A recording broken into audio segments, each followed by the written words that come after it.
পল্লীবন্ধু হুসেইন মোহাম্মদ এরশাদের পঞ্চম মৃত্যুবার্ষিকী উপলক্ষে মিলাদ ও দোয়া মাহফিল।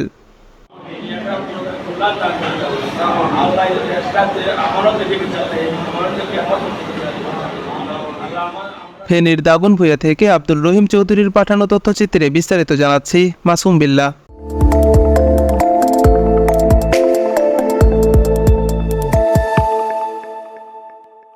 পল্লীবন্ধু হুসেইন মোহাম্মদ এরশাদের পঞ্চম মৃত্যুবার্ষিকী উপলক্ষে দাগনভূঞা উপজেলা জাতীয় পার্টির উদ্যোগে রবিবার সকাল 10টার সময় স্থানীয় কমিউনিটি সেন্টারে এক মিলাদ ও দোয়া মাহফিলের আয়োজন করা হয়।